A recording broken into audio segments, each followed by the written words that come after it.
Sejam bem-vindos ao canal Afinal que Somos Nós. Hoje, excepcionalmente, eu farei a abertura. O Alex Ribeiro do Prado, hoje ele é pesquisador de artes e escritor. Quando ele tinha 17 anos e já era ator, a sua vida era um turbilhão, usando as palavras dele. Num certo dia, ele se medicou de uma forma que ele achou que não teria problema, mas ele acabou sofrendo uma parada cardíaca. Foi quando ele teve uma experiência de quase morte. Nessa entrevista, ele nos conta detalhadamente não só sobre a EQM, mas também sobre outras situações que ele viveu antes e depois da EQM. Uma dessas situações chama muito a atenção, porque ela descreve de forma específica um entrelaçamento que parece haver entre esses dois mundos que às vezes parecem ser um só.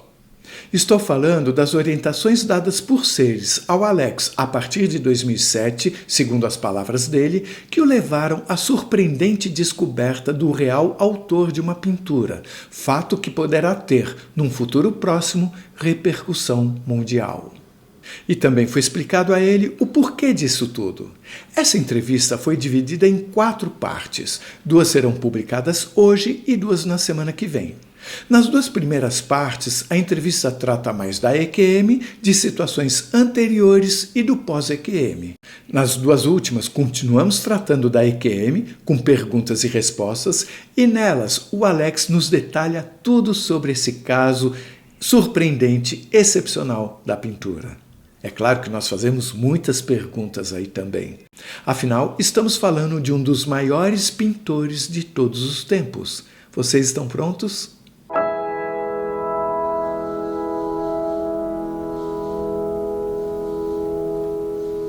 Boa tarde, Alex. Muito obrigado por você aceitar compartilhar conosco do canal Afinal que Somos Nós, a sua experiência de quase morte e outras histórias também muito interessantes e importantes.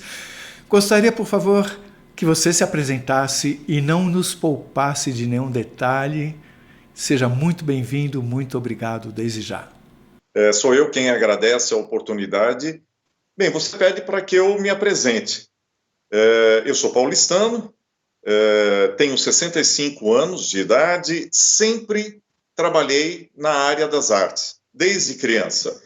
Enquanto os garotos iam brincar de bola, eu ia ser assistente de palhaço nos circos que circulavam aqui na minha região. Eu vivia fazendo teatrinhos de fantoches e marionetes enquanto criança. Na minha adolescência, eu já estava trabalhando em teatro, profissionalmente já, inclusive. Depois fui para bares, em palco de bares, cantar. Depois fiz faculdade de artes, belas artes. Depois fui para uma academia paulista de música. Entrei em rádio, televisão. Bom, e eu continuei trabalhando o tempo inteiro ligado à comunicação e arte.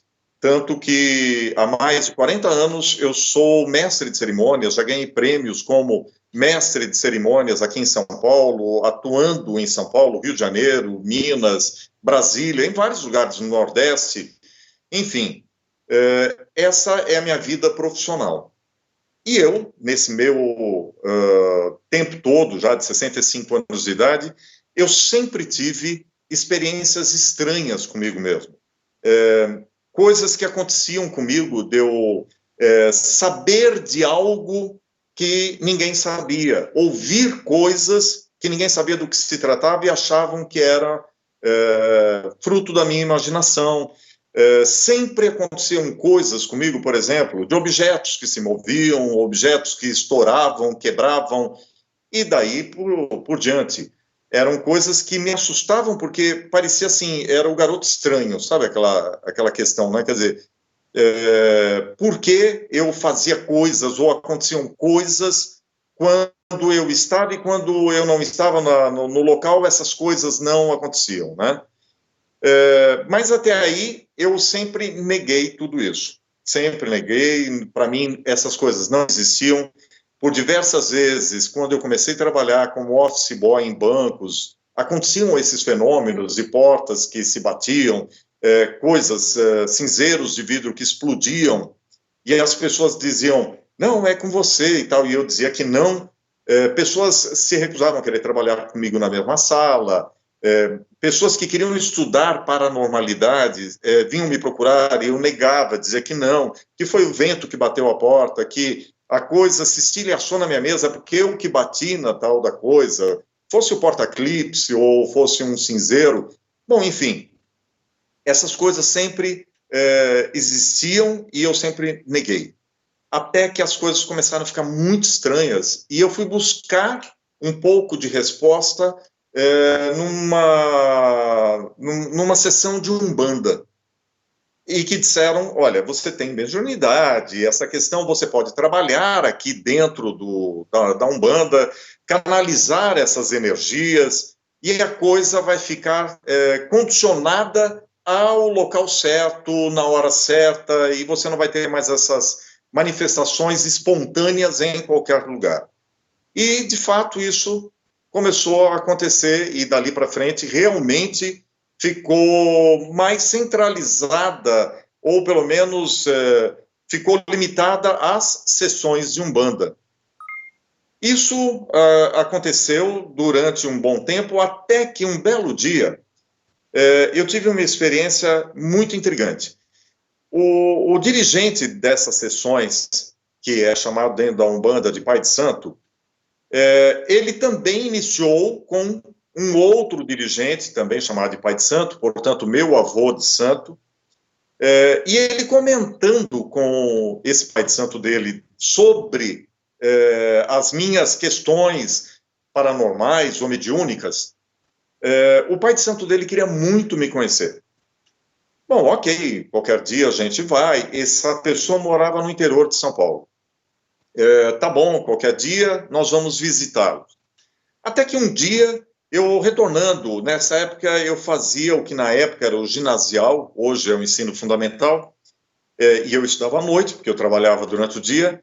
Chegando em casa, me preparando para ir dormir, cada vez que eu fechava os olhos, apagava a luz para poder dormir, para no dia seguinte ir trabalhar, eu saía do corpo e eu era levado a um ambiente que eu não sabia o que era. Era como se fosse uma câmera acelerada. Aquilo era uma imagem que corria muito e eu abri os olhos, acendi a luz e não sabia o que estava acontecendo. Bom, até que na terceira vez eu disse, eu preciso saber o que está acontecendo. E me mantive com os olhos fechados, quietinho, na minha cama, esperando ver o que era e para onde eu estava indo, porque eu não sabia onde era. De repente, eu entro numa sala onde estava acontecendo um velório. E já era noite. Portanto, tinha só uma pessoa debruçada nessa posição e olhando para um esquife.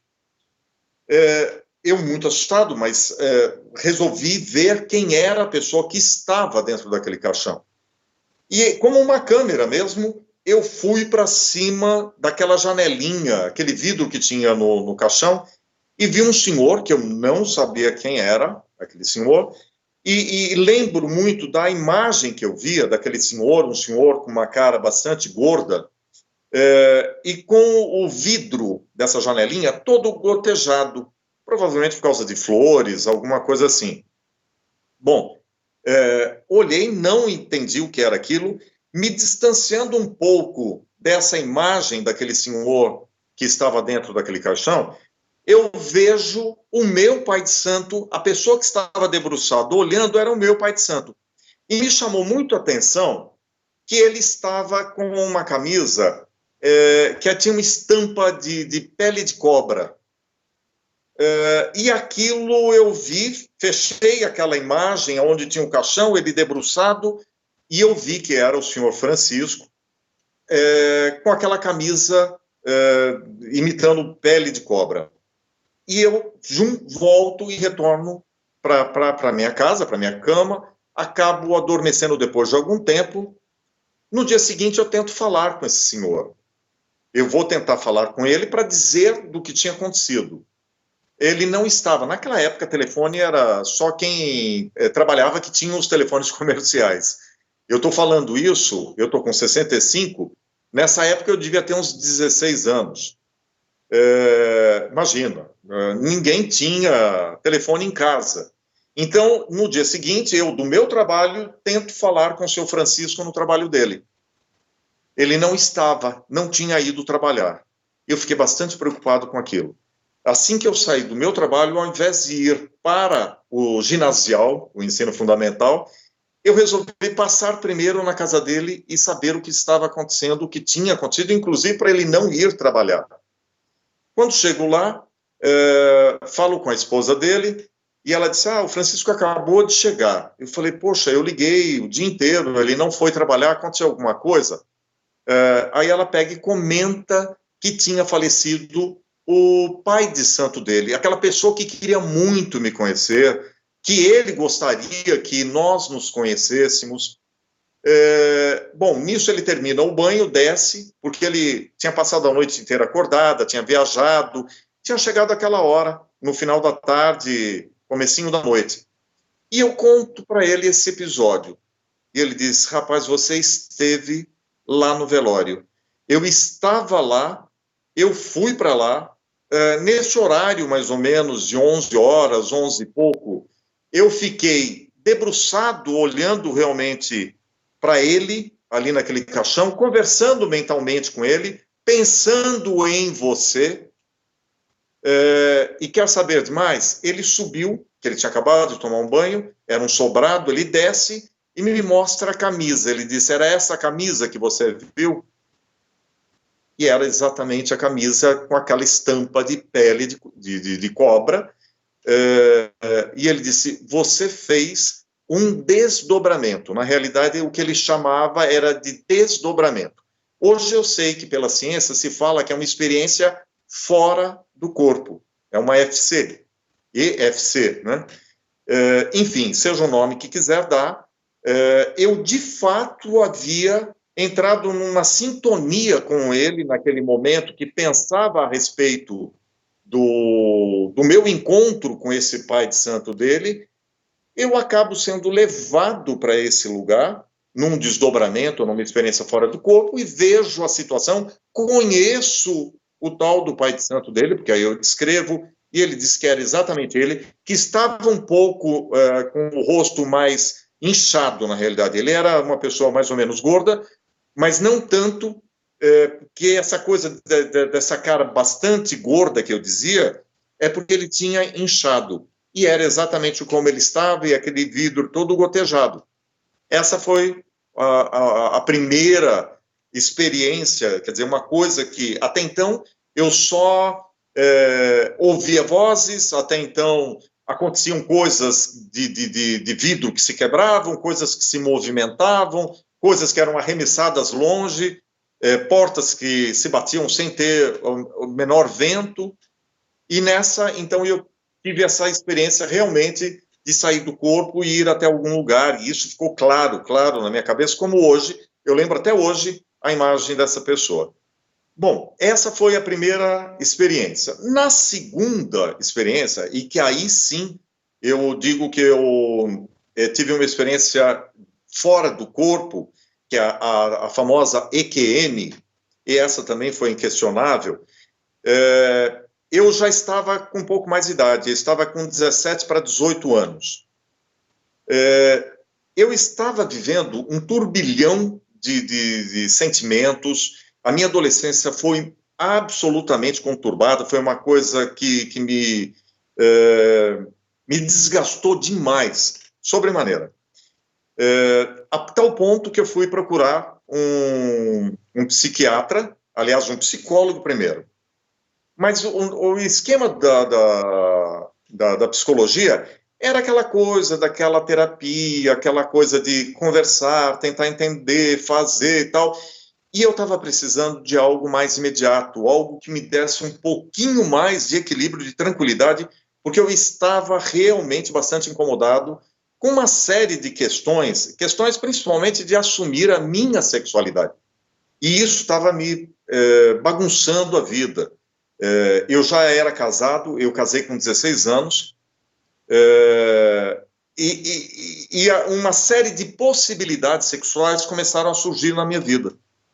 E, imagina, eu sou filho de pais separados, eu não tinha com quem estar conversando sobre essas dúvidas, sobre essas inúmeras possibilidades que estavam surgindo na minha vida.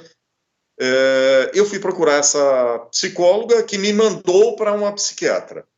Pois é, e aí eu fui, então, falar com um psiquiatra que me receitou um remédio, que eu lembro até hoje o nome, mas por uma questões até de não correr o risco de dar ideias também a outras pessoas que estão nos acompanhando, eu prefiro não dizer o nome desse remédio.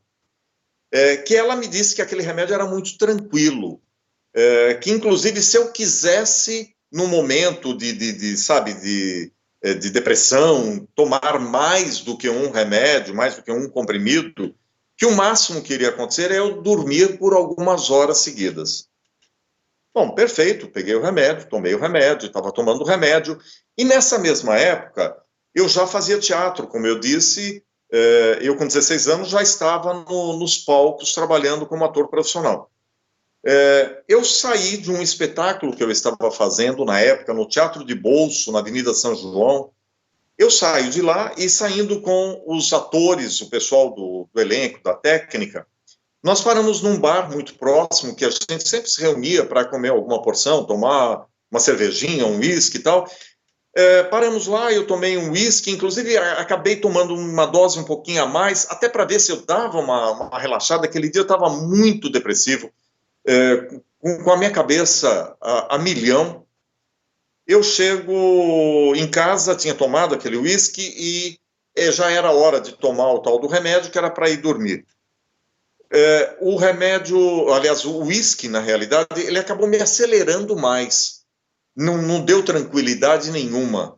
E eu vou tomar o tal do comprimido. Me lembro da frase da psiquiatra que dizia que se eu tomasse mais do que um, o máximo que ia acontecer era eu dormir por umas boas horas seguidas. Eu resolvi tomar uns 3. A minha esposa, ex-esposa, dizia que eu tomei mais, porque ela tirou algum comprimido ainda da minha boca. Mas, enfim, a questão é que eu tomei pelo menos 3 comprimidos daquele remédio. Não demorou muito, a minha pressão começou a cair. Bom, eu fiquei sem pulsação.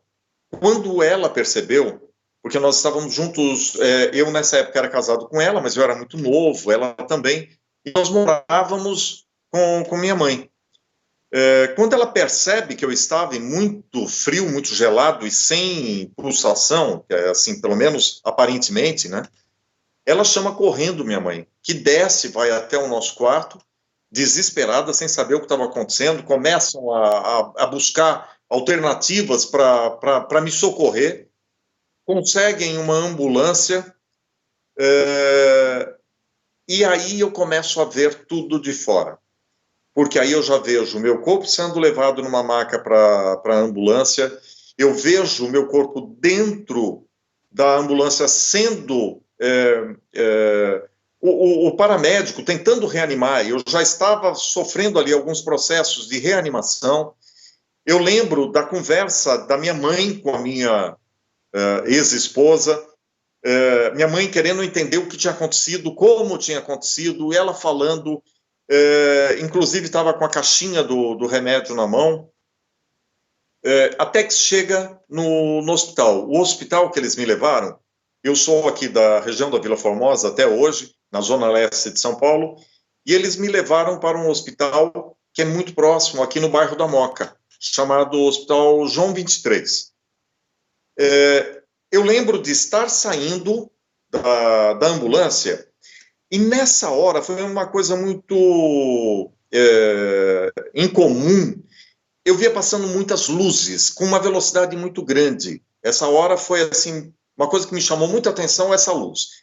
Num primeiro momento, eu imaginava que era, como eu estava deitado na maca, eu imaginava que aquilo pudessem ser luzes fluorescentes que estivessem no teto do corredor, algum corredor que estariam me levando. Então, aquelas luzes naquela velocidade estaria me levando, porque estavam me levando num corredor muito longo e tinham essas luzes no teto, provavelmente fosse isso.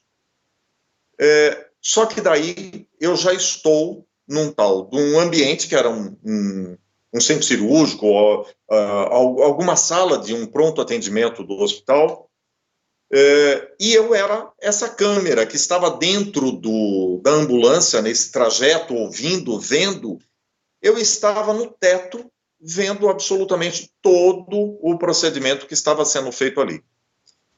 O que me chamava muita atenção é que, em momento algum, aquilo me desesperava. Aquilo não era... assim, eu via, sabia que o corpo era meu, mas aquilo não me incomodava. Eu sendo entubado, para mim não tinha problema nenhum. Colocando acessos e remédios nas veias e sondas. Bom, todos os procedimentos, a tentativa de reanimar com remédios, e eu via aquele desespero dos médicos, enfermeiros ali tentando fazer, porque a coisa já estava num processo talvez meio adiantado. E eu via também 3 pessoas que não eram pessoas ali, médicos, pessoas encarnadas.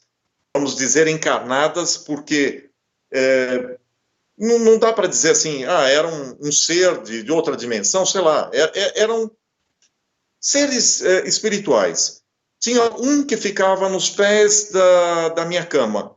Esse nos pés da minha cama, ele se comunicava comigo telepaticamente.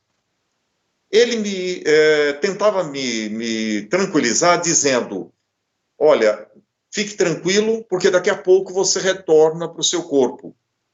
Não é hora da sua partida. Você fique muito tranquilo que nós estamos fazendo todo o possível para que não haja danos. Você vai precisar retornar. A sua história ainda será muito longa e muito importante. Você fique tranquilo que tudo vai dar certo. Mas ele falava sem falar com a boca. Era uma coisa realmente telepática. Eu entendia o que ele estava dizendo. E ele ficava com as mãos nos pés da maca, com as mãos impostas assim para o meu corpo. Do meu lado, dos 2 lados aqui, dos ombros, né, do lado direito, esquerdo, nessa região mesmo, da região do coração, de pulmão, de tórax, eu tinha mais 2 outros. Aquele que estava nos pés da cama, ele tinha uma espécie de uma luminescência azulada, e os 2 daqui eram brancas. Eles se pareciam, por exemplo, com seres humanos. O formato, sim, mas não dava para ver como eu via a cara de médicos ou a cara de enfermeiras, entendeu? Eu sabia que era um ser que estava ali, mas ele não tinha os detalhes. É como se eu estivesse vendo através de um vidro embaçado, sabe? Como se você estivesse entrando num banheiro que alguém estivesse tomando banho e o vidro do box já estivesse embaçado e você vê a pessoa, mas você vê mais o vulto dela. Você não vê com os detalhes da pessoa do outro lado. Era mais ou menos isso. Sendo que o que estava aos pés da minha maca, eu via esse vulto com uma certa luz azul. E do lado direito e esquerdo, próximo ao tórax, com uma luz branca. Porém, quem falava comigo era o que estava nos pés dessa maca. E eu realmente fiquei muito tranquilo. Agora, concomitante a isso tudo que eu estou narrando, eu também estava numa outra sala, numa recepção. Eu não saberia te dizer se era uma sala, devia ser uma recepção, onde estavam minha mãe e a minha ex-esposa. Eu vi um médico conversando com elas, e dizendo, olha, nós estamos fazendo todo o possível. Ele já chegou sem nenhum sinal vital. Não sabemos por quanto tempo. Nós vamos fazer o possível para reanimá-lo, para trazer de volta. Mas o que ele tomou? Aí foi que a minha ex-esposa tinha a caixinha e ela deu para ele. Ele volta lá para a tal da sala onde estavam me reanimando, e manda dar um remédio X. Bom, isso foi um episódio que é uma das coisas que me chama muita atenção, porque assim, Se você me perguntar quanto tempo durou esse trajeto, eu não saberia te dizer. Como é que você saiu dessa sala do centro cirúrgico ou dessa sala de emergência do pronto-socorro e você foi até uma recepção? Eu não faço ideia, porque isso tudo acontecia ao mesmo tempo. Eu conseguia ver, ouvir tudo ao mesmo tempo. Depois, me questionando como é que isso era possível, eu fico com a nítida sensação de que, assim, estudando, inclusive, questões aí até de física quântica, essa questão do tempo e espaço. O tempo e o espaço, para mim, não existe. Ele é uma ilusão de nós, enquanto seres carnais, seres encarnados. Essa coisa do tempo, de que demora 1 hora, demora 20 minutos, ou que você saiu daqui, você foi até a casa do outro lado, ou até o outro quarto, que você tem todo aquele tempo e aquele espaço para você chegar no outro lugar, isso não existe. Isso para mim é muito certo, ficou muito claro. Quando você está vivendo uma experiência fora do corpo, como essa que eu vivi, você está, ao mesmo tempo, vendo tudo, ao mesmo tempo, ouvindo tudo, e, ao mesmo tempo, entendendo tudo. Porque, olha, esse ser iluminado, um ser de luz azulada, ele falava comigo para que eu ficasse tranquilo, que eu colaborasse e ficasse tranquilo, porque nada daquilo tinha a ver comigo enquanto ser, que todo o procedimento era na matéria, que eu ficasse tranquilo, que também não iria causar nenhum dano, que muito em breve eu estaria retornando. Ele falava isso tudo e, ao mesmo tempo, eu estava ouvindo e sabendo e entendendo tudo o que o outro médico estava falando com minha mãe, com a minha esposa. Aí você diz, e de fato isso ocorreu? De fato isso ocorreu. Tanto que eu dei uma entrevista recentemente para um portal sobre EQMs, sobre experiências de EQM, e eu relatei essa história toda, e eles quiseram falar com a minha ex-esposa, por uma questão de... tinha testemunha, as pessoas confirmam essa sua história, as pessoas viram, ouviram, sabem, testemunharam isso. E eu já estou separado da minha ex-esposa há muitos anos. Eu me separei quando eu tinha 24 para 25 anos. Eu estou com 65. E eu já não vi a minha ex-esposa há coisa de uns 30 anos. Então foi até difícil localizá-la, porque eu não sabia onde estava, e mesmo porque também se ela estaria casada ou não, se esse fator de eu pôr em contato com a equipe de reportagem, para que essa repórter pudesse perguntar e ter uma entrevista com ela, ter um depoimento dela, se isso não causaria nenhum mal-estar com ela, com um possível relacionamento atual dela. Bom, moral da história, eu consegui o telefone, a repórter foi e fez uma entrevista e falou com a minha ex-esposa, e ela disse exatamente a mesma coisa, testemunhou, disse absolutamente tudo exatamente como eu estava narrando, porque eu nunca me esqueci disso. É uma coisa que eu tenho com uma memória, aliás, eu tenho uma memória muito grande de tudo, desde 2 anos de idade, é uma coisa que eu tenho, é uma memória fantástica, eu tenho uma memória, eu lembro com detalhes das coisas, e ela também tem, e ela narrou exatamente essa mesma história. Tem ainda dessa experiência de EQM um episódio, porque de repente eu estava no teto, eu estava ouvindo tudo, eu sabia quem era quem, eu conversava com as pessoas sem falar com as pessoas, o que era muito estranho, né? E aí eles me diziam que eu em breve já estaria de volta no corpo.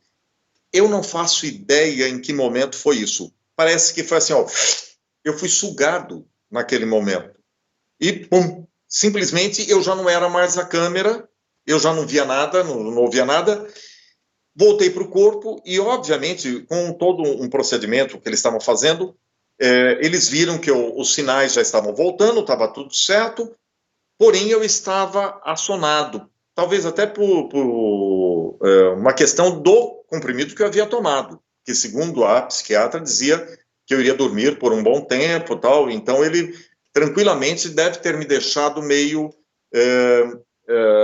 assonado. Bom, eu sei que eu sumi lá da câmera, não vi em que momento, eu só sei que é como se eu tivesse sido sugado. Essa era se eu pudesse descrever de que forma isso aconteceu, é como se eu tivesse sido realmente sugado. Fui sugado, estava no corpo, só que eu estava adormecido. Quando eu acordo, aí sim a coisa ficou muito estranha. Não deixe de assistir a segunda parte da entrevista do Alex, em que ele continua a nos contar sobre a sua EQM, sobre algumas conclusões que ele tirou e também sobre uma outra experiência mística que ele teve. Se você gostou, por favor, se inscreva no nosso canal, dê muitos likes, faça comentários, compartilhe com seus amigos, toca o sininho que você sempre fica sabendo assim que chega vídeo novo saindo do forno. E se você tem alguma dúvida ou passou por uma EQM e gostaria de compartilhar a sua história com o mundo, por favor, nos escreva. O nosso e-mail é afinal-o-que-somos-nós@gmail.com. Essa é uma nova fronteira do conhecimento humano. Vamos juntos atravessá-la?